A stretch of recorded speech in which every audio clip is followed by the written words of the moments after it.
Paz seja convosco. Meus queridos, nós vamos hoje meditar numa palavra de Deus que se encontra no Evangelho de João, capítulo 1, versículo de 35 a 42. Acompanhe aí a leitura conosco. João, capítulo 1, versículo 35 a 42. No dia seguinte, João estava outra vez na companhia de 2 dos seus discípulos e, vendo Jesus passar, disse: Eis o Cordeiro de Deus. Os 2 discípulos, ouvindo dizer isso, seguiram Jesus. E Jesus, voltando-se e vendo que o seguiam, disse-lhes: O que vocês estão procurando? Eles disseram: Rabi, que quer dizer mestre, onde o Senhor mora? Jesus respondeu: Venham ver. Então eles foram, viram onde Jesus estava morando e ficaram com ele aquele dia. Eram mais ou menos 4 da tarde. André, o irmão de Simão Pedro, era um dos 2 que tinham ouvido o testemunho de João e seguido Jesus. Ele encontrou primeiro seu próprio irmão, Simão, a quem disse: Achamos o Messias. Messias quer dizer Cristo. E o levou a Jesus. Jesus olhou para ele e disse: Você é Simão, filho de João, mas agora será chamado Cefas. Cefas quer dizer Pedro. Louvado seja Deus, queridos. Meus amados, nós gostaríamos de falar um pouco hoje com você sobre intimidade, tá? E olha só, para a gente entender um pouco melhor essa história. João era primo de Jesus, foi escolhido para preparar o caminho para a vinda do Messias. João tinha discípulos que o seguiam, até Jesus dar início ao seu ministério. João, ele não era o caminho, mas João apontava para o caminho. Quando ele disse: Eis aí o Cordeiro de Deus, tá? Quer dizer, em outras passagens, em outros evangelhos diz, eis aí o Cordeiro de Deus que tira o pecado do mundo. Então, seja, João não era o caminho, mas João apontava para o caminho. Devemos, eu e você, sermos, queridos, pessoas que ensinam as pessoas a serem seguidoras de Jesus. O meu papel, a minha função é fazer com que você se torne um seguidor de Jesus. Os discípulos de João passam então a seguir Jesus depois que eles ouvem João dizer que Jesus era o Cordeiro de Deus. Jesus, percebendo que está sendo seguido, pergunta-lhes o que querem. Jesus sempre vai querer saber o real motivo pelo qual o seguimos, queridos. Jesus, ele sempre vai sondar os nossos corações para saber se somente nós estamos seguindo ele somente para receber milagres ou para viver na total dependência dele. Olha só, em João, no capítulo 15, versículo 15, Jesus disse aos seus discípulos que não mais os chamaria de servos, mas os chamaria de amigos. Eis que vos chamaria a partir de agora de amigos. Isso revela o desejo de Jesus de viver intimidade com todos aqueles que o buscarem de todo o coração. Eu faço para você uma pergunta nesse dia. Você tem seguido a Jesus? Você já se tornou, por exemplo, amigo de Jesus? Olha só, em Mateus capítulo 15, versículo 8, Jesus condenou os que o amavam de lábios, apenas, queridos, por palavras, mas o coração estava longe dele. O amigo íntimo sabe o que o amigo gosta e faz exatamente aquilo para o agradá-lo. Você sabe do que Jesus gosta? Você que sabe, por exemplo, o que é agradável a Jesus? Será que aquilo que você está fazendo ou oferecendo é agradável ou de repente aceitável a Jesus? Você já se perguntou, já parou para se perguntar sobre isso?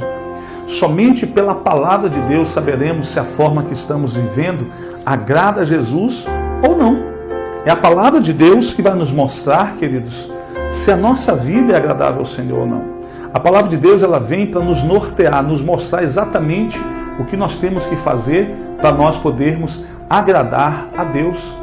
Olha só, na passagem bíblica, nessa que nós lemos, 2 discípulos de João Batista seguiram Jesus e tiveram a oportunidade de passar quase um dia inteiro ao lado de Jesus.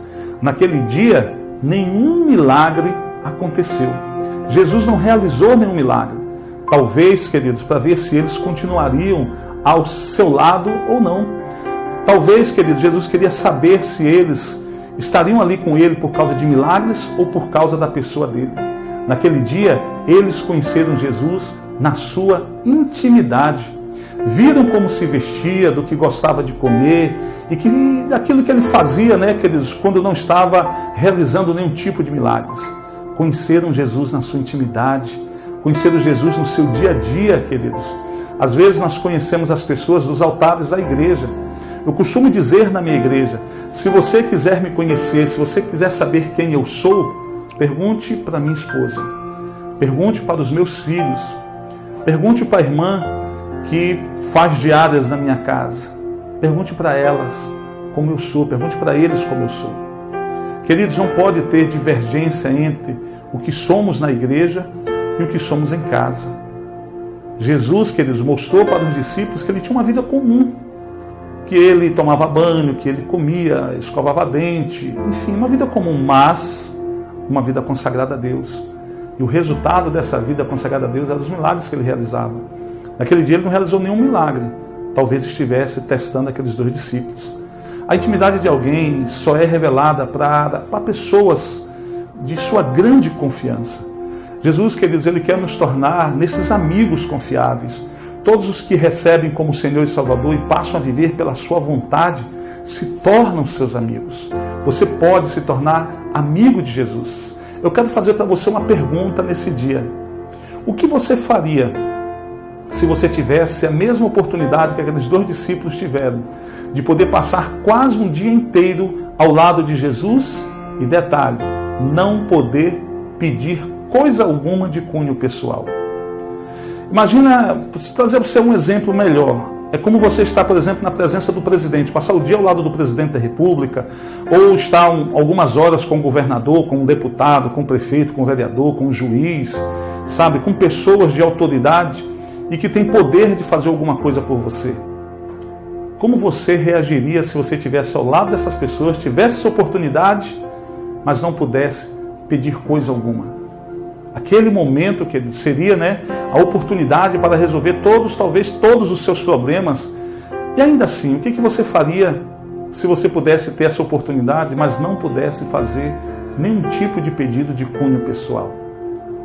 Olha só, você já ficou ao lado de alguém que você não conhecia, assim, talvez por algumas horas, talvez numa viagem de carro, de avião, sentado ao lado de uma pessoa estranha, uma pessoa que você não tem intimidade? Qual foi a sua reação?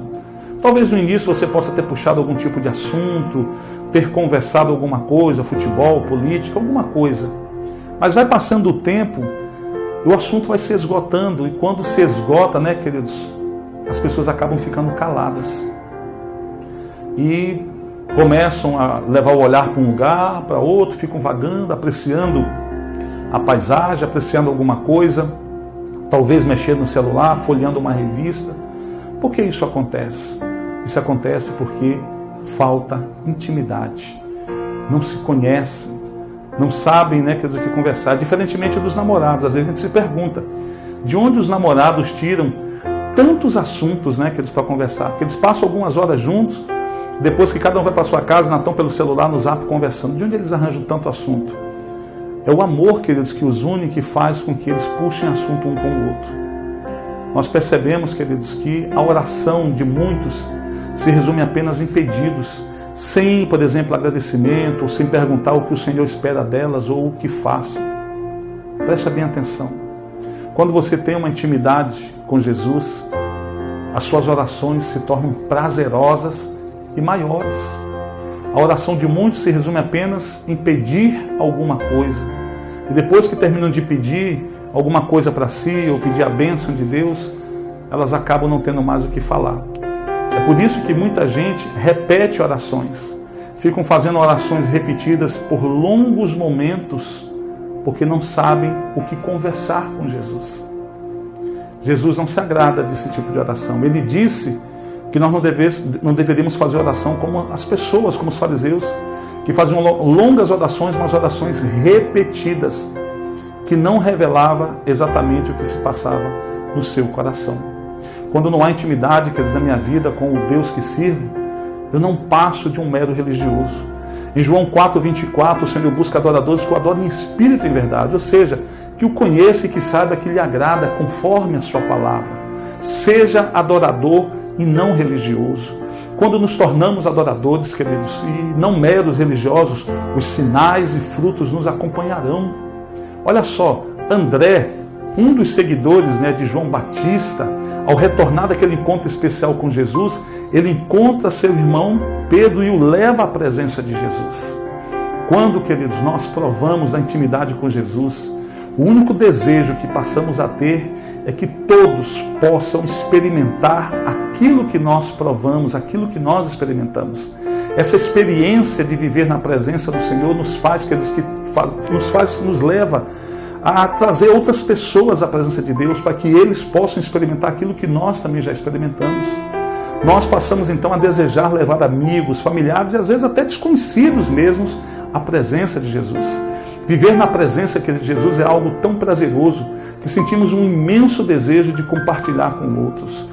Jesus, ele veio ao mundo para trazer o homem caído, o homem pecador que estava afastado de Deus, para trazer para perto de si, para reconciliar esse homem consigo. O apóstolo Paulo, queridos, ele nos diz em Filipenses, no capítulo 2, versículo 5, ele nos dá um conselho, ele diz assim: de sorte que haja em vós o mesmo sentimento, sabe, queridos, que havia em Cristo Jesus. O mesmo sentimento. E qual é o sentimento de Jesus? Trazer o homem para perto de Deus. Ele diz que esse sentimento tem que estar em nós. Quando nós vivemos a intimidade do Senhor, nós o conhecemos, nós passamos a ter esse sentimento de querer trazer as pessoas para os pés de Deus, para perto de Jesus. Esse sentimento que de alcançar a todos, ele passa a estar presente no coração do adorador. Não existe, queridos, adorador, sabe, que não dê frutos, que não tenha frutos. O verdadeiro adorador não é somente aquele que canta na igreja ou que se apresenta em igreja. O verdadeiro adorador, queridos, é aquele que sabe expressar o sentimento que estava em Cristo Jesus, ou seja, ele deseja alcançar as pessoas com o amor de Deus. A árvore que não dá fruto, Jesus disse, será cortada e lançada fora. Jesus não está, queridos, interessado em quanto você devolve de dízimo, ou quanto você oferta, ou de quantas vezes por semana você vai na igreja. Jesus, queridos, está interessado no teu coração, na tua vida, naquilo que você é. Existe uma frase do pastor José Satiro que diz o seguinte, tá? Se a sua teologia não muda a sua biografia, você está vivendo uma hipocrisia. Guarde essa frase. Se a sua teologia não muda a sua biografia, você está vivendo uma hipocrisia. Jesus, quer dizer, ele está interessado, sabe, queridos, no quanto você está disposto a continuar a sua missão, de fazer aquilo que ele faria se ele estivesse no seu lugar. Sabe, queridos, Jesus, ele quer saber o quanto você está disposto a abrir mão por amor a ele, abrir mão de conforto, de prazeres. Não tem como alguém conhecer Jesus e continuar sendo a mesma coisa, a mesma pessoa. Todos que se encontram com ele têm a sua vida mudada e passam a dar frutos. A vida de alguém, queridos, ela só vai começar a mudar a partir desse encontro com Jesus. Está na hora de largar a pedra da religião e vir para a rocha chamada Jesus. Somente, querido, Jesus, e somente ele e ninguém mais tem poder de fazer milagres, poder para salvar, curar, libertar, prosperar, restaurar, restituir, fazer aquilo que é preciso na sua vida para que você se torne uma pessoa feliz, uma pessoa abençoada. Somente no nome de Jesus há poder para realizar tudo isso que eu acabei de dizer para você. Somente no nome de Jesus. Na morte de Jesus, ele rasgou aquele véu que estava no templo, aquele véu que fazia a separação entre o homem e Deus. Sabe o que isso significa? Significa que o caminho agora está aberto para aqueles que desejam conhecê-lo e viver na sua intimidade. Esse caminho está aberto, depende apenas de você. A geração, queridos, que vai morar no céu é aquela que busca a face de Jesus e não as suas mãos. Nós temos muitas pessoas nas igrejas buscando apenas as mãos de Jesus, aquilo que Jesus pode fazer, aquilo que Jesus pode realizar. E Jesus, queridos, ele está buscando pessoas que se voltem para ele, para a sua face. Eu posso dizer para você que a geração que amará a Jesus, né, que amará ele, tá, queridos, e que vai morar no céu, é essa geração, a que busca a sua face. Essa geração que só busca as suas mãos, corre um grande risco de não entrar no reino dos céus. Por isso, você precisa se posicionar enquanto ainda resta tempo. Hoje você pode, queridos, se você quiser, hoje você pode mudar a sua história, começar a mudar a sua vida. Assim como ele passou próximo daqueles discípulos de João, ele continua passando próximo a você. Hoje eu estou aqui como João Batista dizendo para você que Jesus continua sendo o Cordeiro de Deus que tira o pecado do mundo. Qual será a sua decisão?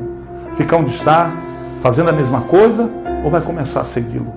O que você vai fazer a partir de agora? Sua decisão definirá, queridos, onde você viverá a sua eternidade após a morte. Ninguém nunca poderá se queixar, queridos, diante de Deus que não teve oportunidade ou que não sabia. Qual será a sua decisão? Vai ficar como está ou vai começar a segui-lo como deve? Existe uma nova vida esperando por você. Palavras, queridos, como alegria, paz e prosperidade, depois que você entregar sua vida para Jesus, vão começar a fazer parte do dicionário da sua vida.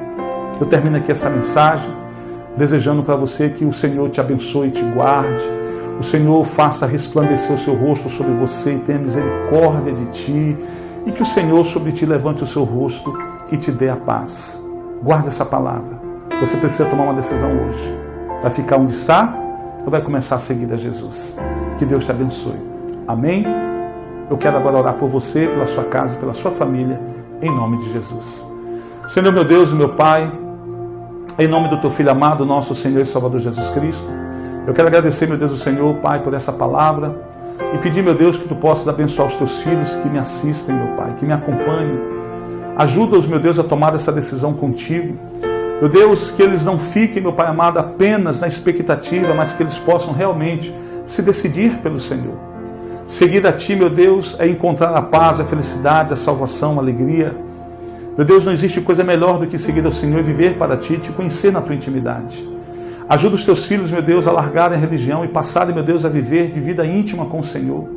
Quando eu digo largar a religião, não digo abandonar a igreja, sair da igreja, mas deixar, meu Deus, de buscar o Senhor apenas por preceitos humanos e começar a buscar o Senhor de acordo com a Tua palavra. Eu Te agradeço, meu Deus, por essa mensagem, que ela possa despertar os Teus filhos para, meu Deus, viverem segundo a Tua vontade. É o nosso pedido de oração em nome do Pai, do Filho e do Espírito Santo. Aquele que crer, diga amém, em nome de Jesus. Amém, queridos? Que Deus te abençoe. Até a nossa próxima mensagem, se assim o Senhor nos permitir. Paz seja convosco.